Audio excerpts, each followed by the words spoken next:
धोने वाली बहू। शादी के पहले से ही विभा को कपड़े धोने का बड़ा शौक था। कभी नल के नीचे तो कभी तालाब के पास। अरे मेरी नीली वाली लुंगी नहीं दिख रही है।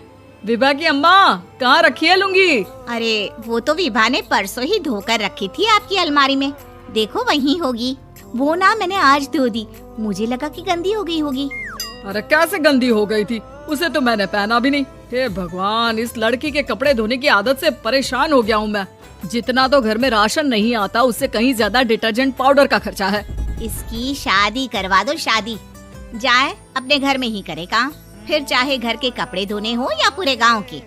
हाँ ठीक बोल रही हो, देखता हूँ मैं कोई लड़का। वो दिन भी आ जाता है जब विभा को देखने लड़के वाले आ जाते हैं। लड़की मुझे अच्छी लगी।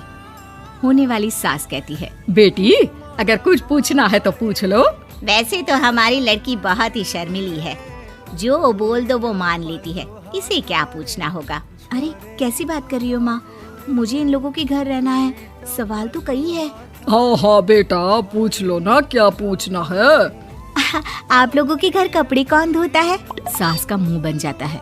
देखो, अगर तुम ये कहना चाहती हो कि तुम्हें कपड़े धोने नहीं आते तो सुन लो, कपड़े मैं ही धोती हूँ, लेकिन तुम्हारे आ जाने के बाद मैं रुमाल तक नहीं धोऊंगी। अरे चुप रहना भाग्यवान, बहू बेचारी घर आई नहीं, उसे डराना शुरू कर दिया। वो क्या है ना बिटिया, अभी तक तो ये कल्लू की माँ ही धोती थी, लेकिन अब तुम्हारे पापा तो दहेज में वॉशिंग मशीन देंगे ही।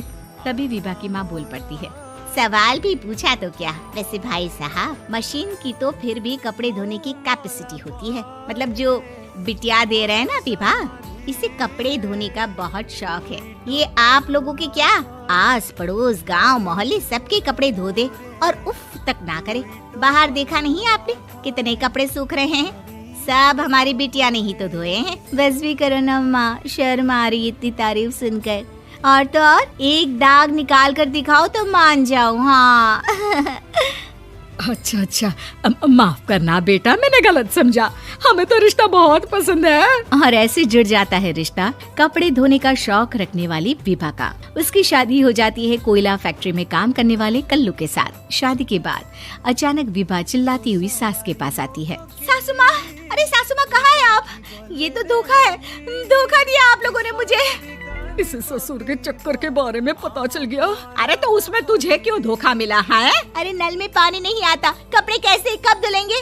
अच्छा, तू पानी नहीं आ रहा उसकी बात कर रही है। तो आपने क्या सोचा? कुछ नहीं।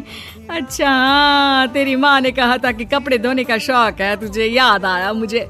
शौक बोलकर कपड़े धोने वाले मेरे जुनून को कम ना आके सासू माँ, कपड़ा धोना मेरा गुरूर है। तभी पति भी वहाँ आ जाता है। अभी मैंने इसे सनी देओल की फिल्म दिखाई है, उसी के डायलॉग मार रही है माँ। अच्छा सुन, साफ बता रही हूँ, पानी सुबह 4 से 6 और शाम को 10 से 12 आता है, समझी? विभा टाइमिंग सुनकर हैरान हो जाती है। ये क्या भूतों का मोहल्ला है? सुबह 4 बजे उठकर कौन कपड़े धोता है? 4 बजे टंकी में पानी जाता है, फिर सारा दिन धोना ना, किसने मना किया? अरे कैसी बात कर रही है, 200 लीटर की टंकी में कितने कपड़े धो लूंगी मैं, सुबह ही उठ जाऊंगी मैं। अब क्या था, विभा सुबह 4 से लेकर रात के 12 बजे तक कपड़े ही धोती रहती। एक रोज सास पड़ोस से निकलकर कहीं जा रही होती है कि साथ वाली कहती है, हाँ कल्लू की माँ, जरा ये बताओ कि 2 साड़ी है, 2 ब्लाउज और एक पेटीकोट और एक नाड़े वाला लंबा कच्छा। हाँ तो? अरे तो क्या, कितना लोगी धुलाई ये बताओ। धोबन दिख रहे हैं हम क्या? हमारे पति सरकारी नौकरी से अभी रिटायर हुए हैं और बेटा सुपरवाइजर है कोयला फैक्ट्री में। धोबन समझ रखा है हमें?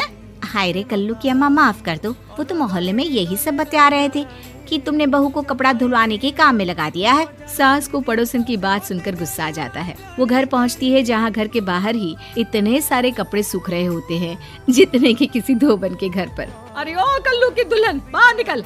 माँ जी यहीं आ जाओ, बाथरूम में चादर धो रहे हैं हम। अरे अभी हम धोते हैं, तुमको बाहर निकलो। ये आस पड़ोस वाले बोल रहे हैं कि हम बहू से कपड़े धुलवा कर उसे कपड़ा धोने वाली बना दिए हैं। अरे छोड़ो ना माँ जी, किन लोगों की बातों में आती हो? आस पास के लोगों का तो काम ही होता है कि वो किसी तरह सास बहू को लड़ा दे। बहू सारे घर के कपड़े धोती है, ये क्या कम है? बोलिए। सास को भी लग जाता है कि वो बहू का ये सनकीपन नहीं छुड़वा सकती, इससे अच्छा है कि खुद ही चुप हो जाए। एक रोज सास और बहू मंदिर जाते हैं, जहाँ सास की साड़ी वहाँ खड़ी भीख मांगने वाली से मिलती है। माँ जी क्या बात है, आपकी साड़ी उस भिखारन से कितनी मिल रही है ना? हाँ हाँ देखो तो, दोनों की साड़ी मिल रही है। क्या बात है कल्लू की अम्मा, तुम खुद को तो अफसर की बीवी बताती हो और ऐसी सिंपल सी प्लेन साड़ी पहनकर घूमती हो। सिंपल और प्लेन नहीं है ये साड़ी। तो क्या सोने के धागे से फूल बने हैं?